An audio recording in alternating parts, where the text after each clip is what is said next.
કેમ છો બચ્ચાઓ? સારું બધું?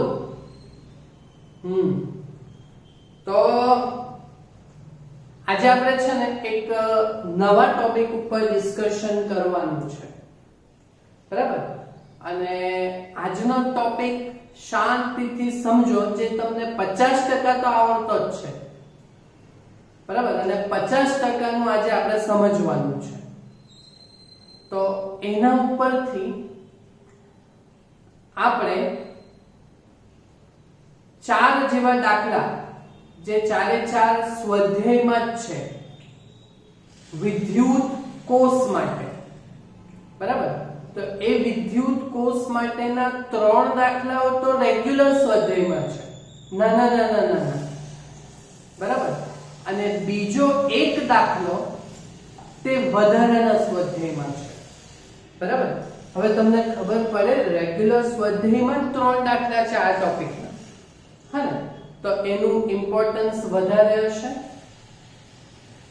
તો આજનો જે ટોપિક છે તે છે વિદ્યુત કોષ માટે, ઇલેક્ટ્રિક સેલ માટે. અચ્છા, કોષની તો તમને જાણકારી હશે ને?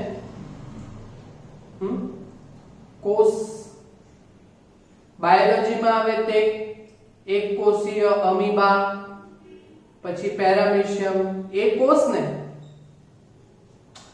અરે એ કોષ ની, આપણે બાયોલોજીની કેમિસ્ટ્રી વાળા કોષ, વિદ્યુત કોષ. તમે ભણી ગયા? કોષ વિશેની તમને બધી જાણકારી છે? છે ને? ઓકે. તો એ પેલા પ્રાથમિક કોષ આવે, પછી ગૌણ એટલે સેકન્ડરી કોષ આવે. પ્રાથમિક કોષ એટલે આપણો પેલો સૂકો સેલ, એટલે આપણે જે જનરલી ઘડિયાળ ને એ બધામાં હોય તે, બરાબર? જેને પાછો ચાર્જ કરી શકાતો નથી. ખ્યાલ આવે છે તમને? ઓકે. તો એવો કોષ કહેવાય સૂકો કોષ. એ છે આપણો વોલ્ટાનો કોષ, તે આપણા સેલ. અને બીજું આવે ગૌણ કોષ. ગૌણ કોષનું એક ઉદાહરણ લેડ એક્યુમ્યુલેટર સેલ, એટલે કે લેડ સંગ્રાહક કોષ. એટલે આપણા પેલા મોપેડમાં, બાઇકમાં, કારમાં જે પેલી બેટરી આવે ને, તે લેડ સંગ્રાહક કોષ, બરાબર? એટલે બહુ બધા ટાઈપના, પણ એ ગૌણ કોષ કહેવાય. તમે સેલ મારો એટલે તમારો એ કોષ ડિસ્ચાર્જ થાય.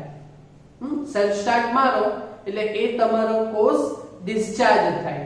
તો પછી એકવાર તમારી મોપેડ કે બાઇક સ્ટાર્ટ થઈ જાય પછી પાછો એ કોષ ચાર્જ થવા લાગે ઓટોમેટિક, હા ને? એટલે ચાર્જ અને ડિસ્ચાર્જ બંને થાય એવો આપણો ગૌણ કોષ. અને કોષનું મુખ્યત્વે કારણ શું?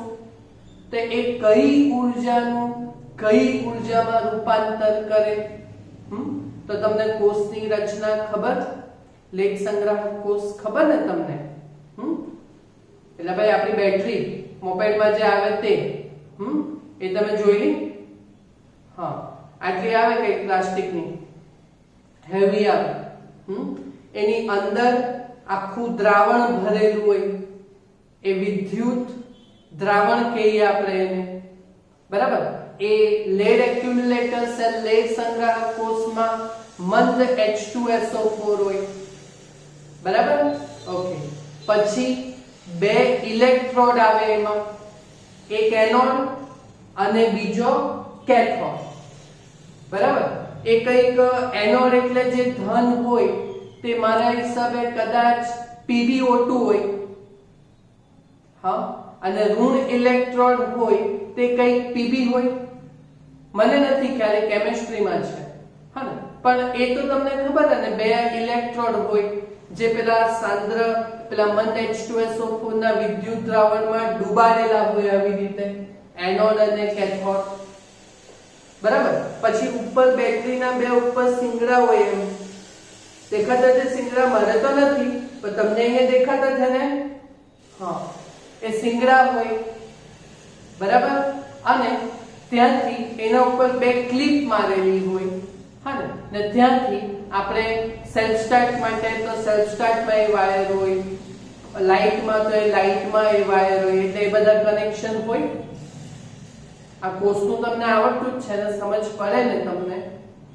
તો જો એક મેં ભાઈ એક સાદો સેલ બતાવેલો છે, જો આવ્યો આ આપણો ડબ્બો, અંદર વિદ્યુતનું દ્રાવણ ડોટ ડોટ ડોટ ડોટ મને બતાવેલું છે. એક ઇલેક્ટ્રોડ એનોડ અને બીજો ઇલેક્ટ્રોડ કેથોડ, બરાબર? ઓકે. અને એના બે છેડા એ મેં કોઈ એક સપ્લાય સાથે જોડી મૂકેલા છે બાહ્ય અવરોધ કેપિટલ R મારફતે. ખ્યાલ આવ્યો તમને? ઓકે. તો આ કોષની રચના થઈ. ઓકે. હવે કોષનું મુખ્યત્વે કામ શું? તો એ કઈ ઉર્જાનું કઈ ઉર્જામાં રૂપાંતર કરે? તો કોષનું મુખ્યત્વે કામ શું? તો એના અંદર આ રસાયણ ભરેલું છે, હા ને? તો એ રાસાયણિક ઉર્જા હોય એની પાસે, કેમિસ્ટ્રી, રસાયણ વિજ્ઞાન, એટલે રાસાયણિક ઉર્જા હોય એની પાસે. હવે તમે જ્યારે કોષને વપરાશમાં લો, હા ને, તો એ તમારું પંખા, ટ્યુબલાઇટ એ બધું ચાલુ કરી આપે, એટલે રાસાયણિક ઉર્જાનું વિદ્યુત ઉર્જામાં રૂપાંતર કરે જ્યારે કોષ વપરાશમાં હોય ત્યારે, બરાબર? પછી કોષ જ્યારે એકવાર સંપૂર્ણ વપરાઈ જાય એટલે સંપૂર્ણ ડિસ્ચાર્જ થઈ જાય, તો પછી એને પાછો આપણે દુકાનમાં ચાર્જ કરવા માટે આપવા પડે. એટલે જ્યારે કોષ ચાર્જ થતો હોય ત્યારે એ દુકાનમાં આપણે આપીએ તો એ દુકાનવાળો શું કરે? એને ચાર્જ કરે, એટલે એની વિદ્યુત ઉર્જાનું એ પાછું શેમાં રૂપાંતર કરે? ઉલટી પ્રક્રિયા. એટલે પાછું શેમાં રૂપાંતર કરે? વિદ્યુત ઉર્જાનું રસાયણ ઉર્જામાં રૂપાંતર કરે. બરાબર ને? એક બીજું કે આ મંદ H2SO4 નું જે અંદર દ્રાવણ હોય કોષમાં, હા ને, તે એ તમને ખબર પાણી બદલવા પડશે એવો શબ્દ વપરાય. અહીં બેટરી પતી ગયેલી છે, પાણી બદલવા પડે. પાણી બદલીને એકવાર ચેક કરીએ તો પાણીની એ કોષ જ્યારે સંપૂર્ણ ડિસ્ચાર્જ થઈ જાય ને, હા, તો આ મંદ H2SO4 નું રાસાયણિક પ્રક્રિયા થઈને એ પાછું H2O માં રૂપાંતર થાય. આ કેમિસ્ટ્રીમાં છે તમને, બરાબર? હવે રાસાયણિક પ્રક્રિયાઓ મને તો એટલી બધી તો નહીં આવડે, ઠીક ઠાક, ભલે મેં તમારો સર છે, હા ને, પણ મને કેમિસ્ટ્રી નહીં સમજ પડે. હા, સમજ પડે? મને કેમિસ્ટ્રી બિલકુલ નહીં સમજ પડે. એટલે એ કઈ H2SO4 ની બધી રાસાયણિક પ્રક્રિયાઓ Pb અને PbO2 સાથે થઈને, હા ને, અંતે આ મંદ H2SO4 નું H2O માં રૂપાંતર થાય. તો થઈ ગયું આ હલે હલે થયું. ઓકે. હવે એટલે એ વસ્તુ પાણી બદલવા પડે, એટલે ઓલરેડી પાણી જ થઈ ગયેલું એ મંદ H2SO4 નું દ્રાવણ, બરાબર? તો એ પછી શું કરે? એ પાણી કાઢી નાખે એટલે પાછું મંદ H2SO4 ની સાંદ્રતા પ્રમાણે એ પાછું અંદર મૂકી દે, હા ને? એટલે તમારો કોષ પાછો જેવો પહેલા કામ કરતો હોય એવો અને એવો કામ થઈ જાય, બરાબર? સમજ પડી આ વાત? સમજ પડી? ક્લિયર? ઓકે. હવે આ વિદ્યુત કોષ માટે આપણે મેઈન છે ને 3 વસ્તુ સમજવાની છે, બરાબર? 3 વસ્તુઓને જસ્ટ ખાલી સમજો. બીજું કઈ નહીં આવડે તો તેલ લેવા જાય. શું લેવા જાય? તેલ લેવા જાય. બસ ખાલી હું 3 શબ્દો સમજાવવા માંગુ, એ 3 શબ્દો તમને સમજ પડવા જોઈએ, બરાબર? ને આ 3 શબ્દો જો સમજ પડશે તો સ્વાધ્યાયમાં 4 દાખલા આપણને આવડશે. કેટલા દાખલા? 4 દાખલા. કેટલા દાખલા? 4 દાખલા તમને આવડશે, બરાબર? તો એ પહેલો શબ્દ છે વિદ્યુત ચાલક બળ, હા ને? એનું શોર્ટ ફોર્મ એનું ઇંગ્લિશમાં નામ થાય વિદ્યુત એટલે ઇલેક્ટ્રો, ચાલક એટલે મોટિવ અને બળ એટલે ફોર્સ. ઇલેક્ટ્રો મોટિવ ફોર્સ એટલે EMF. જોયું? EMF જોયું? ઓકે. અને આ EMF એટલે એના માટે આપણે સિમ્બોલ આપતા છે E.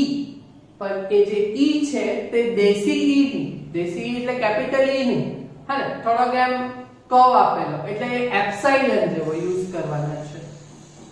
બરાબર? તો એ કોષનું વિદ્યુત ચાલક બળ એટલે EMF એટલે E. બરાબર? બીજું, કોષનો આંતરિક અવરોધ. આંતરિક અવરોધ ઇંગ્લિશમાં કહેશું આપણે ઇન્ટરનલ રેઝિસ્ટન્સ. બરાબર? એટલે અવરોધ માટે સિમ્બોલ તો આપણે R જ આપતા છે. પછી બાહ્ય અવરોધ એ આપણે કેપિટલ R આપીએ. બરાબર? તો આપણે આંતરિક અવરોધ, કોષના અંદર જે પેલું વિદ્યુતીય દ્રાવણો હોય, હા ને, તો એની અંદર જે અવરોધ હોય, બરાબર, તેને આપણે કહેશું આંતરિક અવરોધ. એટલે એના માટે આપણે સિમ્બોલ આપશું સ્મોલ r. એના માટે આપણે સિમ્બોલ શું આપશું? Small r. બરાબર? અને ત્રીજો પોઈન્ટ છે એ છે ટર્મિનલ વોલ્ટેજ. શું છે? Terminal voltage. અચ્છા, કોષના ટર્મિનલ એટલે તમને સમજ પડે કે એ જે આપણો કોષ આવે, એ કોષના ઉપર બે શિંગડા હોય ને, એ શિંગડા એટલે એ બે ટર્મિનલ કહેવાય. દેખાય? દેખાય છે? આ કોષના બે ટર્મિનલ એટલે ઉપર જે પેલા ગ્રેફાઇટના બે જે પોઈન્ટ્સ આવે બહાર, હા ને, એની અંદર એ બેઠા ઇલેક્ટ્રોડ ડુબાડેલા હોય વિદ્યુત દ્રાવણમાં, પણ ઉપર બે છેડા હોય, અને તો આ કહેવાય એ આપણા કોષના ટર્મિનલ. હા ને, તમને સમજ પડે એવી રીતે સમજાવતો છું. બસ ખાલી ટોપિક ને સમજો. આજે સમજીએ તો કાલે આપણે દાખલા 4 થઈ જશે. કેટલા? 4 ઇજી દાખલા થઈ જશે. શું? 4 ઇજી દાખલા થઈ જશે. સમજ પડે છે? સોલ્વ થવું એ ઇમ્પોર્ટન્ટ છે. ખાલી ટોપિક સમજો. થિયરીમાં તમે પૂછવાના નથી. થિયરીમાં એમસીક્યુ નો ક્વેશ્ચન આમાં છે તો એ પણ મેં બતાવેલો જ છે. બસ ખાલી સમજો. સમજવાના ક્યાં પૈસા લાગતા છે? ઓકે. તો ટર્મિનલ વોલ્ટેજ એટલે એ જે પેલા બે ટર્મિનલો હોય, બે છેડા હોય, ત્યાં જે વોલ્ટેજનો સપ્લાય મળે ને આપણને, ત્યાં જે વોલ્ટેજ મળે ને એને આપણે કહીએ terminal voltage. Terminal voltage V for voltage એટલે કેપિટલ V. હા, આ ત્રણ ભૌતિક રાશિઓ આપણે સમજવાના છે. બરાબર? ચાલો તો સ્ટાર્ટ કરીએ. કોષનું તમને બતાવી દીધું. કોષનું તો બતાવી દીધું ને. ઓકે. હા, ચાલો ધારો કે આપણે અહીંયા કોઈ બહારથી સપ્લાય લગાવ્યો જ નથી, એટલે ભાઈ આપણે આ રીત જ કરી દઈએ. ઓકે. ચાલો હવે જોઈ લો. એક કોષ બતાવ્યો, એની અંદર આ વિદ્યુત દ્રાવણ ભરેલું છે, બે ઇલેક્ટ્રોડ આપ્યા, anode cathode, positive negative. Okay. અને એને બાહ્ય અવરોધ કેપિટલ R સાથે આપણે જોડી દીધા. ઓકે. ચાલો તો શું થશે? શું થશે? તો કોષ તમારો ડિસ્ચાર્જ થવાનો ચાલુ થાય.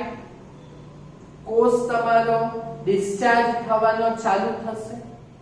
હા ને, ડિસ્ચાર્જ થવાનો ચાલુ થાય એટલે તમારો આ બાહ્ય કે અવરોધ કેપિટલ R માંથી પ્રવાહનું વહન થવાનું.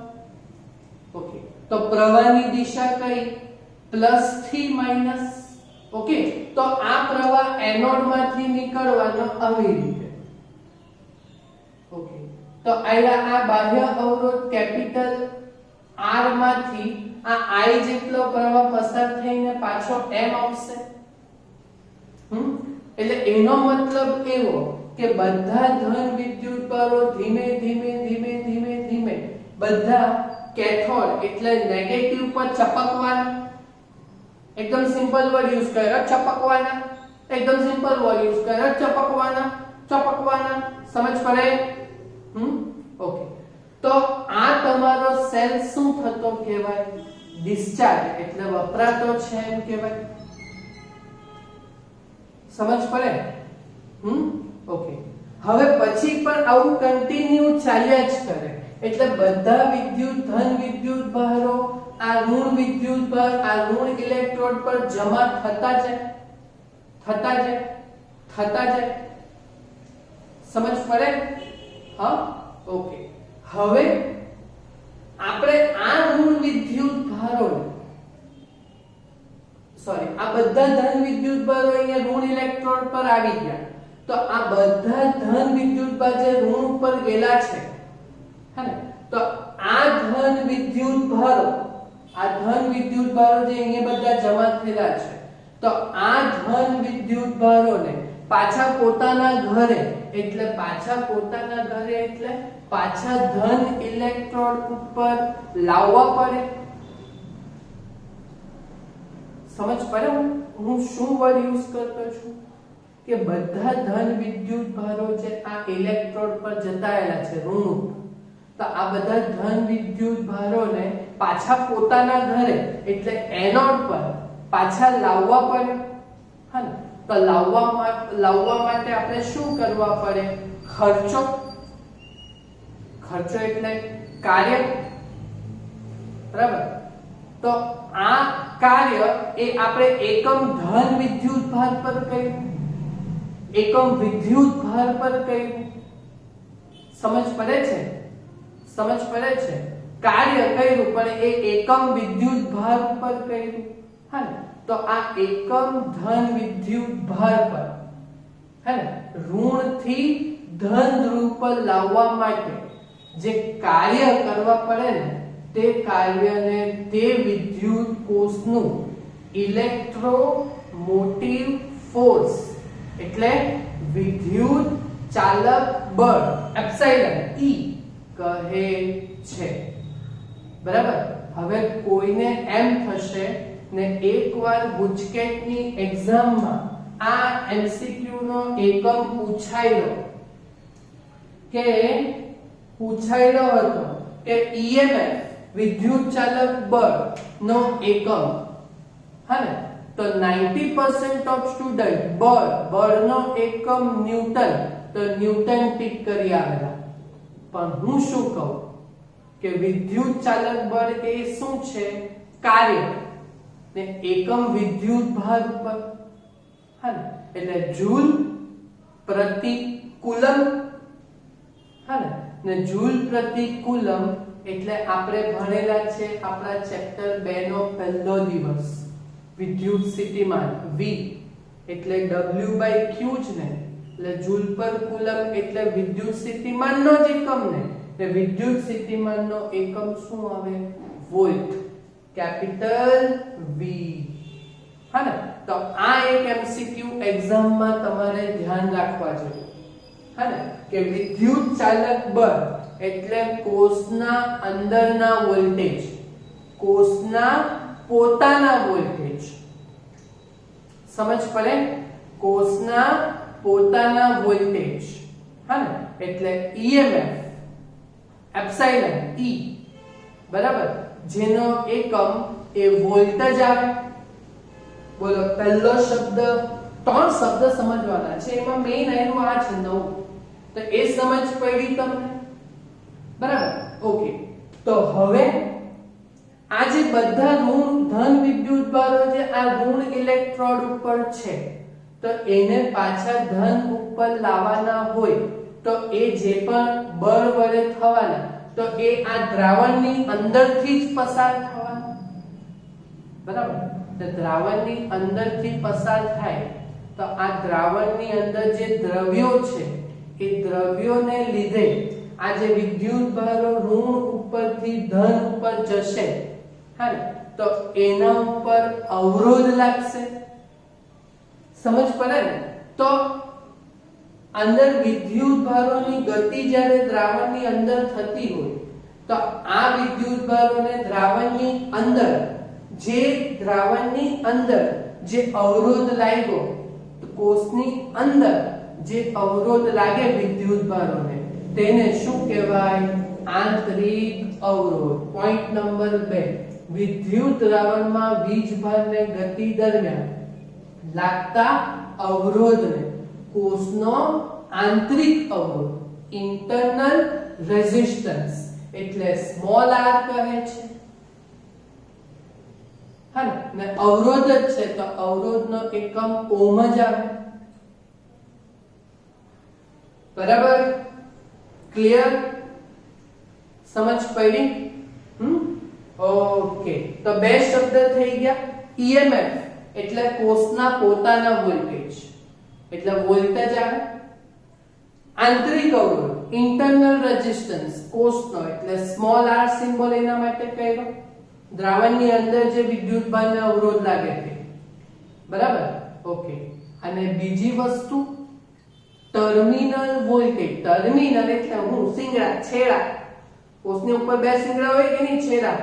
હા ને, બરાબર? એટલે જ્યારે કોષ તમારો યુઝમાં આવતો હોય, હા ને, જ્યારે કોષ તમારો વપરાશમાં હોય, કોષમાંથી જ્યારે પ્રવાહ વહેતો હોય, બરાબર, તો અંદર તો જે વોલ્ટેજ હશે તે, પણ તમને કોષના બે છેડા વચ્ચે જે વિદ્યુત સ્થિતિમાન મળે ને, તફાવત, કોષના બે છેડા વચ્ચે જે તમને વિદ્યુત સ્થિતિમાનનો તફાવત મળે ને, કોષના બે છેડા વચ્ચે જે વિદ્યુત સ્થિતિમાનનો તફાવત મળે ને, હા ને, તો એ બે છેડા વચ્ચેનો જે વિદ્યુત સ્થિતિમાન હોય તેને કહેવાય આ શું છે? કોષના બે ટર્મિનલ.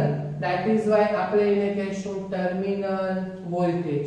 પરિપથમાં જ્યારે પ્રવાહ વહેતો હોય ત્યારે કોષના બે ટર્મિનલ, બે છેડા ઉપર સિંગડા, હા ને, એટલે જ્યારે વપરાશમાં હોય ત્યારે બે છેડા વચ્ચે જે તમને વોલ્ટેજ મળે, વિદ્યુત સ્થિતિમાનનો તફાવત મળે, તેને શું કહીએ આપણે? કોષનો ટર્મિનલ વોલ્ટેજ, એટલે કેપિટલ V. ક્લિયર? સમજ પડી? બરાબર? એટલે અહીંયા આપણે ત્રણ ભૌતિક રાશિઓ વચ્ચેનો સંબંધ મેળવશું. કઈ ત્રણ ભૌતિક રાશિઓ? તો EMF વિદ્યુત ચાલક બળ એટલે E, terminal voltage V. EMF પણ વોલ્ટેજ આવે, વિદ્યુત સ્થિતિમાન જ છે, ને ટર્મિનલ વોલ્ટેજ પણ વિદ્યુત સ્થિતિમાન જ છે. પણ EMF એ કોષની અંદરનું છે, વિદ્યુત સ્થિતિમાનનો તફાવત, હા ને ટર્મિનલ વોલ્ટેજ એ બે સિંગડા વચ્ચેનો છે.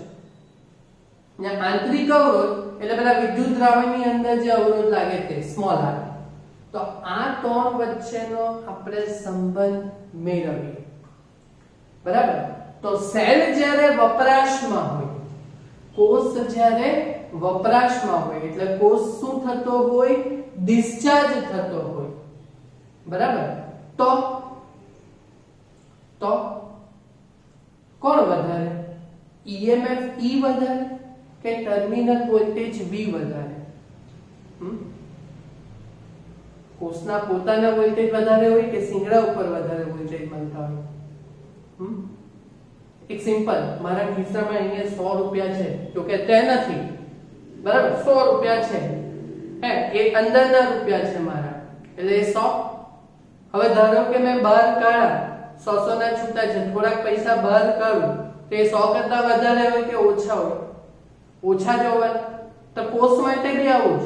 કોષ જ્યારે વપરાશમાં હોય ને, હા ને, ત્યારે EMF એ ટર્મિનલ વોલ્ટેજ કરતા તો વધારે જ હોવાનું, હા ને. તો કોષ જ્યારે વપરાશ એટલે ડિસ્ચાર્જ થતો હોય, હા ને, તો બે છેડા વચ્ચે વોલ્ટેજ કેટલા મળે? તો બે છેડા વચ્ચે વોલ્ટેજ આ ખાસ છે, હા, આ ખાસ છે, તો જ દાખલા આવડે, હા ને. તો બે કોષના બે છેડા વચ્ચેનો ટર્મિનલ વોલ્ટેજ V બરાબર, વોલ્ટેજ જ છે એટલે V બરાબર, તો એ વિદ્યુત ચાલક બળ ના થોડાક ઓછા કરવાના.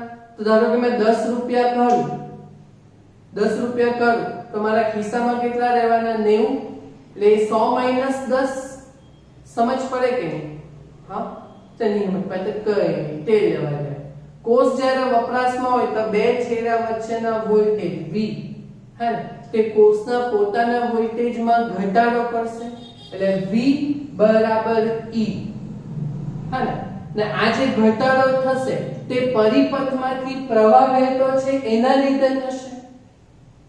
બરાબર, પરિપથમાં જો પ્રવાહ વહેતો છે એના લીધે થશે.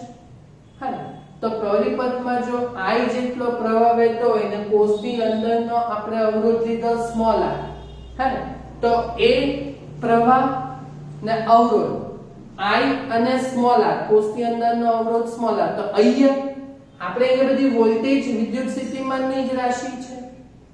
બરાબર, તો એ EMF માં અહીંયા જેટલો ઘટાડો કરશે. ઓહમનો નિયમ V બરાબર અહીંયા. સમજ પડે છે ને? આ બહુ ઇમ્પોર્ટન્ટ છે. હે ને આ ત્રણ વસ્તુ તમને આવડવી જ જોઈએ. MCQ ને જો કે દાખલા આ ત્રણ વસ્તુ જો સમજ પડે તો જ આવડશે. હે ને એટલે કોષ જ્યારે વપરાશમાં ત્યારે ટર્મિનલ વોલ્ટેજ જે V છે તે EMF માં ઘટાડો કરે, એટલે V બરાબર E ઘટાડો કરે એટલે માઈનસ અહીંયા. હા, અહીંયા બાહ્ય અવરોધ નથી. જો બાહ્ય અવરોધ કેપિટલ R હોતે તો સૂત્ર શું આવતે? તો V બરાબર E માઈનસ I અને સ્મોલ r સાથે કેપિટલ R એડમાં આવતે, એટલે I કૌંસમાં સ્મોલ r વત્તા કેપિટલ R. અહીંયા આપણે બાહ્ય અવરોધ નથી લીધેલો. સમજ પડી આ વસ્તુ? ને કોષ જ્યારે ચાર્જમાં હોય હે ને એટલે મોટા વિદ્યુત સ્થિતિમાન આપણે એકદમ ડિસ્ચાર્જ થઈ જાય પછી દુકાનમાં આપે એટલે મોટા સપ્લાય સાથે ચાર્જ કરે, એટલે એ બે સિંગડા ઉપર વોલ્ટેજ આપ્યા. હા, તો એ વોલ્ટેજ વધારે જોવાના છે. હા ને તો જ્યારે ચાર્જ કરવામાં આવે તો જ્યારે તમે ચાર્જ કરો તો એ EMF માં વધારો કરે કોષના, તો ત્યારે વોલ્ટેજનું સૂત્ર ટર્મિનલ વોલ્ટેજ V બરાબર EMF માં વધારો કરે, એટલે EMF પ્લસ તો કેટલો ઘટેલો? અહીંયા જેટલો. તો કેટલો વધશે? અહીંયા જેટલો. બોલો, સમજ પડી આ વસ્તુ? ક્લિયર? આ બહુ ઇમ્પોર્ટન્ટ છે, તો જ દાખલા આવડશે. 4 દાખલા છે સ્વાધ્યાયમાં, ના હા છે કઈ બે સ્ટેપમાં થશે, પણ આ વસ્તુ સમજ પડવા જોઈએ. બરાબર, અને જ્યારે કોષ ઓપન સર્કિટ કન્ડિશનમાં હોય, બરાબર, જો અહીંયા ડિસ્ચાર્જ થતો હતો એટલે EMF માં ઘટાડો. આટલું યાદ રાખો, V બરાબર E. હા, હવે ડિસ્ચાર્જ થતો હોય તો માઈનસ અહીંયા, ચાર્જ થતો હોય તો પ્લસ અહીંયા. આટલું નિયમ જ પડે. જો માઈનસ પ્લસ અલગ કલરનું છે, બાકી તો સેમ જ છે. ને જ્યારે કોષ ઓપન સર્કિટ કન્ડિશનમાં હોય, ઓપન સર્કિટ કન્ડિશન એટલે જ્યાં કોષ એમ જ પડી રહેલો હોય, વપરાશમાં ન હોય, તો એને કહેવાય ઓપન સર્કિટ કન્ડિશન. હા ને જોડાણ જ નથી કરેલું, ઓપન છે જોડાણ. હા ને ત્યારે પ્રવાહ જ પસાર નહીં થાય, એટલે પ્રવાહ I બરાબર શું આવે? 0. હા, તો બોલો I બરાબર 0 જો બંને સૂત્રમાં લઈ લઈએ, હા ને તો સિંગડા પરના વોલ્ટેજ V બરાબર EMF E. બોલો, ક્લિયર? સમજ પડી આ ત્રણ વસ્તુ? આ ત્રણ વસ્તુ સમજ પડી? કોષનું છે અન્ડરસ્ટેન્ડિંગ. વોલ્ટેજ એટલે કોષના બે છેડા વચ્ચેના ટર્મિનલ વોલ્ટેજ એટલે V. EMF એટલે કોષના બે ટર્મિનલ છેડાઓ અને અંદર એમાં આપણે વિદ્યુત ચાલક બળ આપણે આપેલું છે. તો કોષનો આંતરિક અવરોધ એટલે વિદ્યુત દ્રાવણને અંદર જે અવરોધ લાગે તે. બોલો, ખ્યાલ આવ્યો? સમજ પડી આ? હા ને તો આટલી વસ્તુ તમે નોટમાં કરજો. હા ને એટલે આના ઉપરથી 4 દાખલા, 3 કોન્સેપ્ટ ઉપરથી 4 દાખલા સ્વાધ્યાયના તે આપણે નેક્સ્ટ 2 લેક્ચરમાં આપણે સોલ્વ કરશું. ઓકે, ક્લિયર થશે? Okay, thank you.